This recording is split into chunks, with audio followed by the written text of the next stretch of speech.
தீபாவளியை முன்னிட்டு மத்திய அரசு ஊழியர்களுக்கு 30 நாட்கள் ஊதியத்திற்கு இணையான நான் ப்ரொடக்டிவ் லிங்க் போனஸ், அதாவது சிறப்பு அட்வாக் போனஸை மத்திய நிதி அமைச்சகம் அதிரடியாக அறிவித்துள்ளது.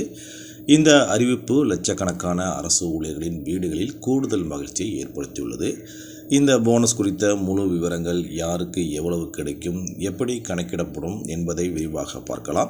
வீடியோக்குள்ளே போகிறதுக்கு முன்னாடி சேனலை நீங்கள் இது வரைக்கும் சப்ஸ்கிரைப் பண்ணால் பார்த்தீங்கன்னா மறக்காமல் சப்ஸ்கிரைப் பட்டனை ப்ரெஸ் பண்ணிட்டு பக்கத்தில் இருக்கிற பெல் பட்டனையும் தட்டி விட்டுருங்க.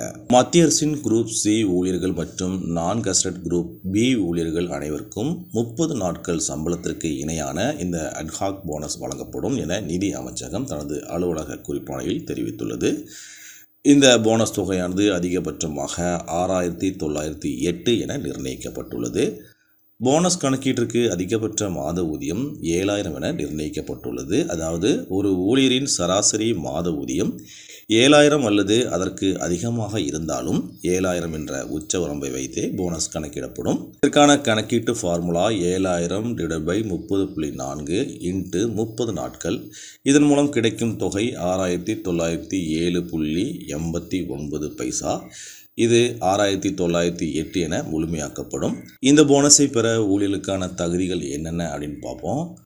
2025 மார்ச் 31 அன்று பணியில் இருப்பவர்கள் மட்டுமே போனஸ் பெற தகுதி உடையவர்கள். நிதியாண்டில் குறைந்தபட்சம் 6 மாதங்கள் தொடர்ச்சியாக பணியாற்றியிருக்க வேண்டும். ஒரு முழு ஆண்டு பணியாற்றாதவர்கள் அவர்கள் பணிபுரிந்த மாதங்களின் அடிப்படையில் போனஸ் தொகையை பெறுவார்கள்.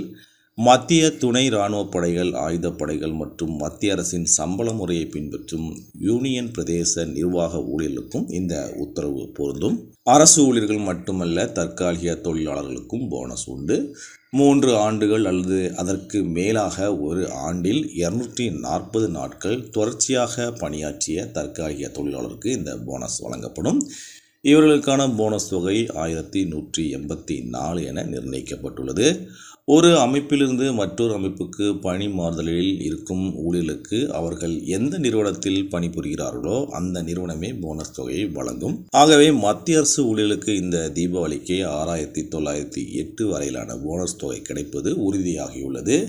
இந்த தகவல் உங்களுக்கு உபயோகமாக இருக்கும் என நம்புகிறோம். இது குறித்த உங்கள் கருத்துக்களை கமெண்டில் தெரிவிங்கள். மீண்டும் அடுத்த வீடியோவில் சந்திக்கலாம். நன்றி, வணக்கம்.